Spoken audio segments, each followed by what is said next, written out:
Hi guys, my name is Chandrasekhar Barola and these are sessions for Information System Audit. So my number is 9899123008. In case of any feedback or in case you need help in and around Delhi, you can contact me in this particular number. So हम पढ़ रहे थे network security control और network security information system audit पढ़ रहे थे और उसमें हमने नेटवर्क सिक्योरिटी कंट्रोल्स पढ़ा था और नेटवर्क सिक्योरिटी कंट्रोल्स में हमने ये पढ़ा था कि इंट्रोडक्शन, कौन सी थ्रेट्स और वनरेबिलिटी होंगी, नेटवर्क्स को कौन सी थ्रेट्स हो सकती हैं, कौन सी वनरेबिलिटी हो सकती हैं, फिर हमने पढ़ा था कैसे कंट्रोल्स करेंगे उन थ्रेट्स और वनरेबिलिटी को, और फिर हमने पढ़ा था एक ब्रीफ आइडिया किस तरह से ऑडिट करेंगे। अब हम ऑडिटिंग के सेक्शंस में हैं कि हम इंफॉर्मेशन सिस्टम ऑडिटर हैं, हम कहीं किसी कंपनी में जाएंगे तो एक रीजनेबल लेवल ऑफ नॉलेज होनी चाहिए हमें ऑडिट करने के लिए, और ऑडिट करने के लिए जो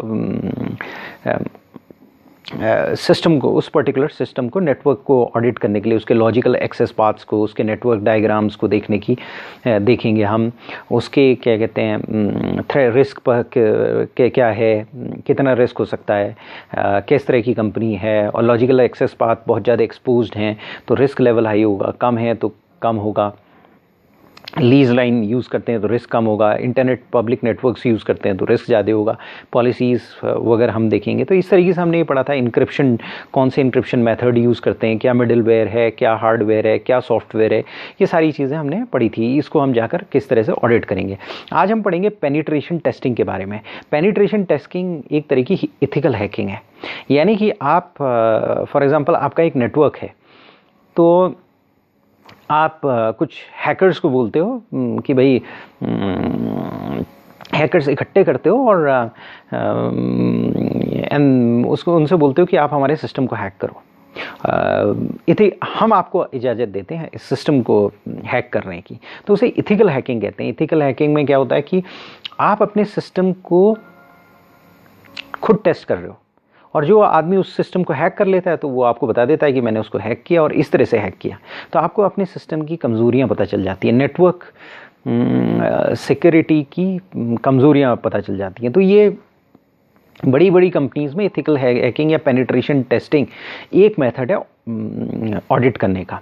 मतलब आप जाओगे, उसको टेस्ट करोगे, पूरे सिस्टम को टेस्ट करोगे, हैकर को एक पर्टिकुलर टेस्टिंग स्कोप दोगे कि क्या उसको टेस्ट करना है, उसके प्राइमरी ऑब्जेक्टिव्स क्या हैं, उसके सेकेंडरी ऑब्जेक्टिव्स क्या हैं बताओगे, और फिर उसके बाद वो पेनिट्रेशन टेस्टिंग करेगा। तो बेसिकली पेनिट्रेशन टेस्टिंग क्या है? एक ऑथराइज्ड अटेम्प्ट टू हैक है, यानी अनऑथराइज्ड अटेम्प्ट नहीं है। एक हैकर्स होते हैं, क्रैकर्स होते हैं, हमने पढ़ा है। क्रैकर्स हमेशा मलिशियस होते हैं, हैकर्स मलिशियस भी हो सकते हैं, नॉन मलिशियस भी हो सकते हैं। तो इथिकल हैकिंग जो है वो सही हैकिंग है। तो अगर ऑथराइज्ड हैकिंग है, यानी कंपनी आपको ऑथराइज कर रही है हैक करने के लिए, तो वो पेनिट्रेशन टेस्टिंग है। तो ethical hacking technique penetration testing है, और ये क्या किस लिए यूज़ होती है? ताकि इंफॉर्मेशन सिक्योरिटी टेक्निक्स की इफेक्टिवनेस को इवेलुएट कर सके। क्या कर सके? इंफॉर्मेशन सिक्योरिटी मेजर्स या टेक्निक्स जो आपने लगा रखी है उसकी इफेक्टिवनेस को इवेलुएट कर सके, और इसीलिए हम इथिकल हैकर्स लेकर आते हैं। तो अगर मान लीजिए कोई ऑर्गेनाइजेशन है, उसका कोई इंफॉर्मेशन एसेट है और उसका एक पर्टिकुलर बिजनेस है, तो ऑब्वियसली अगर मान लीजिए सपोज तो और वहाँ एक पर्टिकुलर नेटवर्क है, तो ये बहुत इम्पोर्टेंट होगा कि हम उस लोकल एरिया नेटवर्क को या उस कंपनी के नेटवर्क को सिक्योर रखें। एक कॉम्प्रिहेंसिव स्ट्रक्चर्ड अप्रोच होनी चाहिए, और वो कॉम्प्रिहेंसिव स्ट्रक्चर्ड अप्रोच बैलेंस्ड होनी चाहिए। किससे? रिस्क से, मतलब कि जितना रिस्क हो उतनी स्ट्रक्चर्ड अप्रोच होनी चाहिए। अगर मालूम पड़ा रिस्क ज़्यादा है तो स्ट्रक्चर्ड अप्रोच ज़्यादा बेटर होनी चाहिए। मालूम पड़ा अगर मिलिट्री है तो वहाँ पर उसके सिस्टम से, तो जब वहाँ काफ़ी ज़्यादा आपका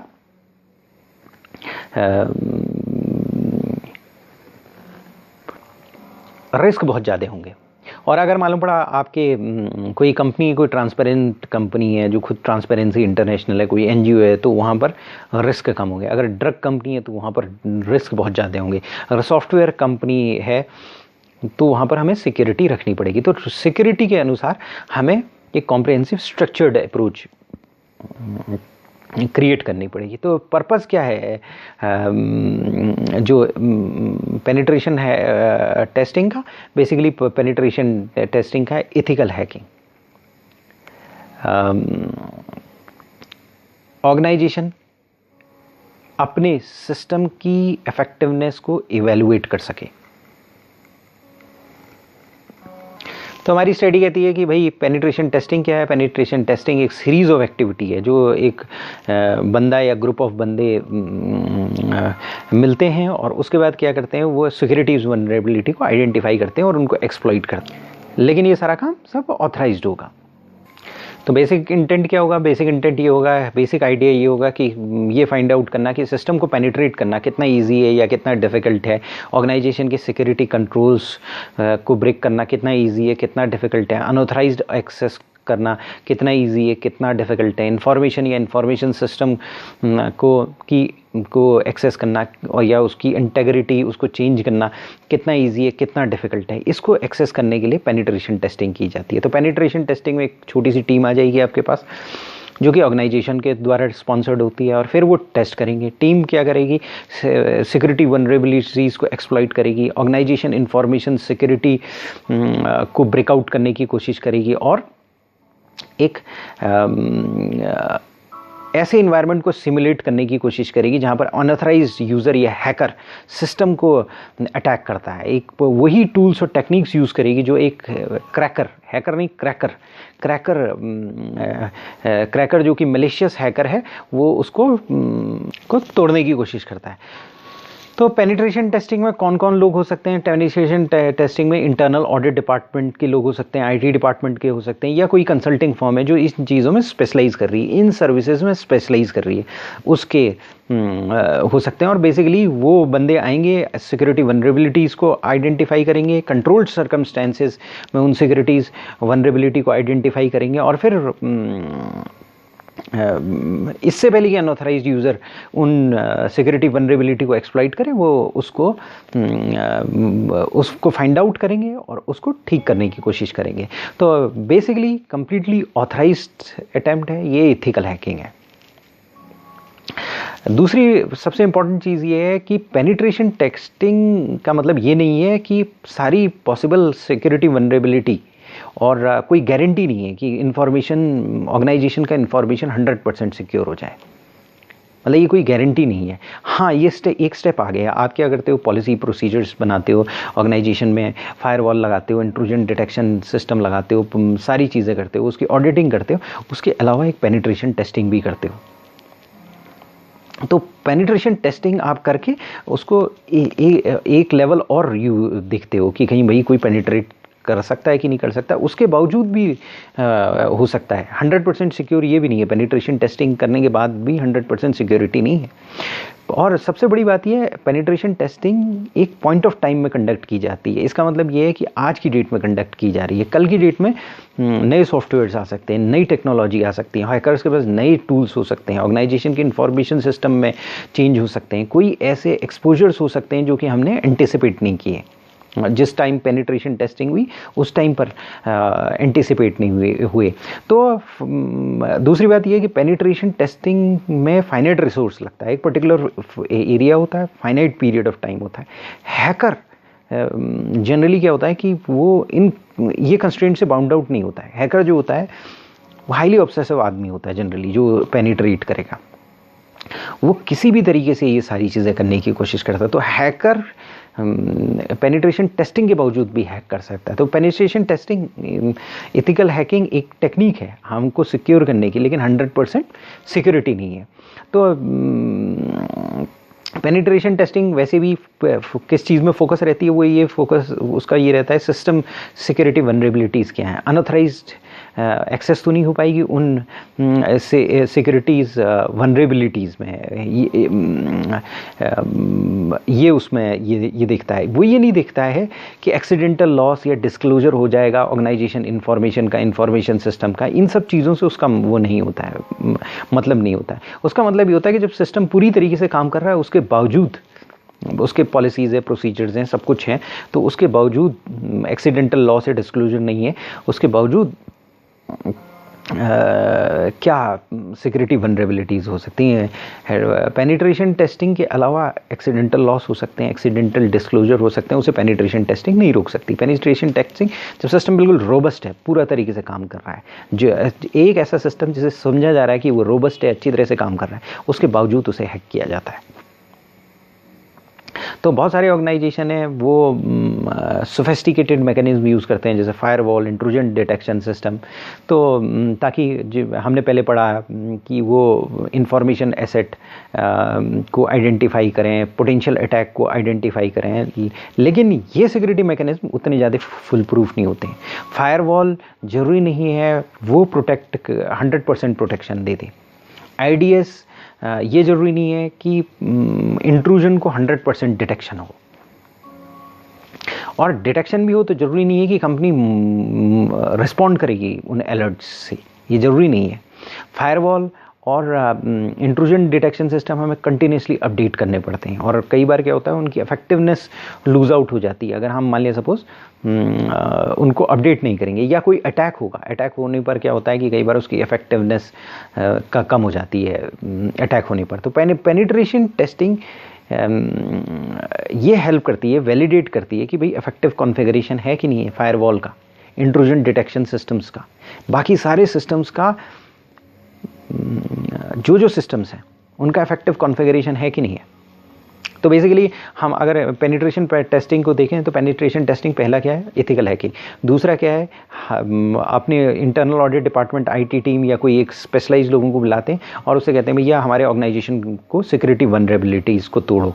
तो वो ये मान के चलता है कि भाई आपका सिक्योरिटी बिल्कुल रॉबस्ट तरीके से काम कर रही है, पॉलिसी फॉलो करेगी, प्रोसीजर्स फॉलो करेगी, सब पॉलिसी करने के बावजूद भी एक पर्टिकुलर एरिया लेता है, उस पर्टिकुलर एरिया में अटैक करने की कोशिश करता है, और वैसे ही इन्वायरमेंट सिमुलेट करता है जैसा क्रैकर करेगा। हैकर नहीं, cracker is a malicious hacker. तो क्रैकर जिस तरह से करेगा उसको वो करने की कोशिश करेगा। उसके बाद वो ये उसमें ये भी चेक करेगा कि भाई जो आपके मैकेनिज्म है, सिक्योरिटी मैकेनिज्म है, जैसे फायरवॉल है, इंट्रूजन डिटेक्शन सिस्टम है, ये सारे इंट्रूजन डिटेक्शन सिस्टम या फायरवॉल्स सही कॉन्फ़िगर हैं कि नहीं है, जितनी सिक्योरिटी होनी चाहिए है कि नहीं है, आपका सिस्टम को बाईपास तो नहीं किया जा सकता। ये सारी चीज़ें एक पेनिट्रेशन टेस्टिंग से टेस्ट की जाएंगी। तो पेनिट्रेशन टेस्टिंग में क्या होता है कि अगर आपका इंटरनल ऑडिट डिपार्टमेंट तो ठीक है, आप उसको एक टास्क दे देते हो, अब बाहर से पर्टिकुलरली टीम आती है तो आप एक स्कोप देते हो, पेनिट्रेशन टेस्टिंग प्रोजेक्ट का एक स्कोप देते हो। तो उसमें क्या होता है, नेगोशिएशन होता है। किसके बीच में नेगोशिएशन होता है, स्पॉन्सर, प्रोजेक्ट के स्पॉन्सर के बीच में और टेस्टिंग टीम के बीच में एक नेगोशिएशन होता है, क्योंकि उसकी एक पर्टिकुलर कॉस्ट होती है और रिस्क कितना, किस लेवल का हमें, किस लेवल तक हमें चेकिंग करनी है ये देखना पड़ता है। तो कौन कौन से ऑब्जेक्टिव्स अचीव करना है ये देखना पड़ता है। तो प्रिंसिपल ऑब्जेक्टिव पेनिट्रेशन टेस्टिंग का ये डिटरमाइन कर सके कि ऑब्जेक्टिव ऑर्गेनाइजेशन की सिक्योरिटी वनरेबिलिटीज़ क्या हैं, उनको हम एक्सप्लॉइट कर सकते हैं कि नहीं कर सकते हैं, सिस्टम कॉम्प्रोमाइज़ हो सकता है कि नहीं हो सकता है। तो क्या होता है कि हम पेनिट्रेशन टेस्टिंग टीम को बुलाते हैं और एक स्कोप बनाते हैं। स्कोप को फिर हम क्या करते हैं कि उसके प्राइमरी ऑब्जेक्टिव्स हो सकते हैं, सेकेंडरी ऑब्जेक्टिव हो सकते हैं, और जो उसके ऑब्जेक्टिव्स या स्कोप है उसे हम डिवाइड कर देते हैं टेस्टिंग स्ट्रेटेजीज़ और टेस्टिंग एक्टिविटीज़ में। क्या टेस्टिंग स्ट्रेटेजीज़ होंगी और क्या कौन सी टेस्टिंग एक्टिविटीज़ हमें एग्जीक्यूट करना है, ये दोनों जो है डिटरमाइन किया जाता है। और ये डिटरमाइन करने के बाद फिर पेनिट्रेशन टेस्टिंग स्टार्ट होती है। तो अगर मान लिया सपोज़ कोई भी टीम पेनिट्रेशन टेस्टिंग कर रही है तो वो कुछ टेस्ट करेगी, जैसे कि वो इन्फॉर्मेशन गैदर करेगी ऑर्गेनाइजेशन के बारे में कि ऑर्गेनाइजेशन सिस्टम्स क्या है, ऑर्गेनाइजेशन सिक्योरिटी क्या है, क्या उसकी सिक्योरिटी वनरेबिलिटीज़ हैं, उनको आइडेंटिफाई करने की कोशिश करेगी और फिर उनको एक्सप्लॉइट करने की कोशिश करेगी। उसके बाद फिर वो एविडेंस लेकर आएगी। एविडेंस कुछ भी हो सकते हैं। एविडेंस ये हो सकता है कि कंप्यूटर स्क्रीनशॉट ले लेगी, वो सेंसिटिव इन्फॉर्मेशन निकाल लेगी, फाइल्स को जो सिक्योर फाइल्स हैं उसको कॉपी कर लेगी। तो उसके अलावा या न्यू अकाउंट क्रिएट कर देगी, या वो क्या कर देगी, एक डिलीट कर देगी पर्टिकुलर फाइल को सर्वर में। एक पहले फाइल क्रिएट की और फिर कहीं पर कोई फाइल को कॉपी किया और उस फाइल को डिलीट कर दिया। मतलब सिस्टम को वो एनार्की नहीं करेगा, यानी कि अगर सिस्टम में एक पर्टिकुलर फाइल है और वो फाइल इंपॉर्टेंट है उसको डिलीट नहीं करेगा। डिलीट करने से पहले वो कॉपी कर लेगा, कॉपी करने के बाद हो सकता है उसको डिलीट कर ले। तो वो ये दिखाएगा कि भाई आपके सिस्टम में ये वनरेबिलिटीज़ हैं। हमने इसी कंप्यूटर स्क्रीनशॉट से देखिए ये वनरेबिलिटीज़ हैं। हम सेंसिटिव इन्फॉर्मेशन हमने कॉपी कर दी, फाइल हमने ले ली, हम सिस्टम को ब्रेकआउट कर दिया, हमने नई यूज़र अकाउंट क्रिएट कर दिया, हमने यूज़र अकाउंट डिलीट कर दिया, हमने पर्टिकुलर फाइल डिलीट कर दी। ये सारी चीज़ें वो करेगा। उसके बाद वो सेकेंडरी ऑब्जेक्टिव्स देखेगा, जैसे वो ये देखेगा कि सिक्योरिटी इंसिडेंट आइडेंटिफिकेशन देखेगा, रिस्पॉन्स कैपेबिलिटी देख लेगा ऑर्गेनाइजेशन की। अगर मान लिया सपोज कोई प्रॉब्लम हो रही तो ऑर्गेनाइजेशन के रिस्पॉन्स कैपेबिलिटीज़ क्या हैं। एम्प्लॉई अवेयरनेस टेस्ट कर सकता है, यूज़र कंप्लायंस टेस्ट कर सकता है, सिक्योरिटी पॉलिसी से यूज़र कंप्लायंस टेस्ट कर सकता है, किसी की एम्प्लॉयज़ के पास जा सकता है, उनमें क्या सिक्योरिटी अवेयरनेस है ये देख सकता है। और ये सारे सेकेंडरी ऑब्जेक्टिव हैं। तो यानी कि पेनिट्रेशन टेस्टिंग का जो स्कोप है, पहले तो पेनिट्रेशन टेस्टिंग एक एथिकल हैकिंग है। दूसरा, पेनिट्रेशन टेस्टिंग में एक पर्टिकुलर टीम आएगी, आईटी डिपार्टमेंट या ऑडिट डिपार्टमेंट होगा, वो पेनिट्रेशन टेस्टिंग करेगा। उसके बाद क्या है कि वो जो एथिकल हैकिंग करेगा और उसका एक पर्टिकुलर स्कोप होगा। स्कोप जो होगा प्राइमरी स्कोप हो सकता है, सेकेंडरी स्कोप हो सकता है। प्राइमरी स्कोप में वो टेस्टिंग स्ट्रेटजीज हो सकती हैं, टेस्टिंग एक्टिविटीज़ जो एग्जीक्यूट करनी है वो हो सकती हैं। वो ये बताएगा कि भाई हमारा सर्वर सिक्योर है कि नहीं है ये बताओ, बैकअप्स सही चल रहे हैं कि नहीं चल रहे हैं ये बताओ। वो ये कह सकता है कि भाई हमारे सिस्टम में जो फाइल्स हैं वो कैसे चोरी हो सकती हैं। वो सेकेंडरी ऑब्जेक्टिव्स में वो कह सकता है हमारे लोगों में अवेयरनेस है कि नहीं है, ये आप पता करके हमें बताओ।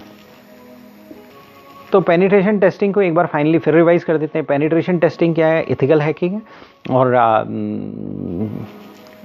आपके इंफॉर्मेशन सिक्योरिटी मेजर्स को टेस्ट करती है। एक ग्रुप ऑफ पीपल आता है, internal audit department, IT department, consulting firm हो सकता है और वो पेनिट्रेशन टेस्टिंग कर सकता है। बेसिकली वो क्या करेगा, वो इन्वायरमेंट सिमुलेट करेगा जो हैकर का इन्वायरमेंट सिमुलेट करेगा। लेकिन पेनिट्रेशन टेस्टिंग 100% सिक्योर नहीं होती है। पेनिट्रेशन टेस्टिंग एक पर्टिकुलर पॉइंट ऑफ टाइम में चलती है, यानी आज है तो कल हो सकता है उसकी इफेक्टिवनेस 0 हो जाए, क्योंकि सिस्टम चेंज हो जाता है। मालूम पड़ा आपने नई फायरवॉल लगा दी, नया इंट्रूजन डिटेक्शन सिस्टम लगा दिया, तो हो सकता है उसमें कुछ खामियां रह गई। तो पेनिट्रेशन टेस्टिंग उस पॉइंट ऑफ टाइम के लिए यूज़फुल होती है, बाकी के लिए यूज़फुल नहीं होती है। तो आपने IDS लगाया या फायरवॉल लगाया या कोई नया सिस्टम लगाया तो पेनिट्रेशन टेस्टिंग सिक्योर नहीं होगी। वैसे भी पेनिट्रेशन टेस्टिंग आपको एक पर्सपेक्टिव प्रोवाइड करती है कि आप एक पर्टिकुलर ऑर्गेनाइजेशन की पॉलिसीज़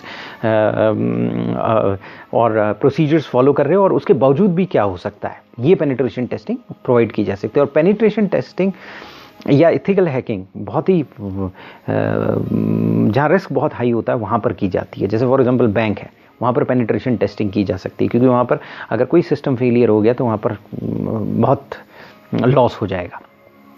तो इसके लिए पेनिट्रेशन टेस्टिंग का स्कोप बनाया जाता है और नेगोशिएशंस होते हैं स्पॉन्सर और टेस्टिंग टीम के बीच में। ऑब्जेक्टिव्स डिटरमाइन किए जाते हैं, प्रिंसिपल ऑब्जेक्टिव्स होते हैं, सेकेंडरी ऑब्जेक्टिव्स होते हैं। जो प्रिंसिपल ऑब्जेक्टिव्स होते हैं ये डिटरमाइन करना होता है कि भाई उसकी ऑर्गेनाइजेशन की क्या सिक्योरिटी वनरेबिलिटीज़ हैं, इसको कैसे कौन कौन सी सिक्योरिटी वनरेबिलिटीज़ कैसे कैसे कॉम्प्रोमाइज़ हो सकती है। तो एथिकल हैकर जाएगा, स्क्रीनशॉट्स लेगा, सेंसिटिव इन्फॉर्मेशन ले लेगा, कॉपी कर लेगा, फाइल को चेंज करने की कोशिश करेगा, पहले उसको कॉपी कर लेगा फिर चेंज करने की कोशिश करेगा, डिलीट भी कर सकता है, नई यूज़र अकाउंट क्रिएट करेगा। सेकेंडरी ऑब्जेक्टिव ये हो सकता है कि वो यूज़र के पास जाएगा, सिक्योरिटी अवेयरनेस है कि नहीं है ये देखेगा, सिक्योरिटी इंसिडेंट के कैसे आइडेंटिफिकेशन होता है वो देखेगा, रिस्पॉन्स कैपेबिलिटी क्या है ऑर्गेनाइजेशन की, ये सारी चीज़ें देखेगा। और फिर उसके बाद मेन चीज़ें 2 एरियाज़ हैं, एक टेस्टिंग स्ट्रेटेजीज़ और टेस्टिंग एक्टिविटीज़, जो कि हम अब पढ़ेंगे। इसे अगले सेशन में हम पेनिट्रेशन टेस्टिंग की स्ट्रेटेजीज़ पढ़ेंगे। थैंक्स।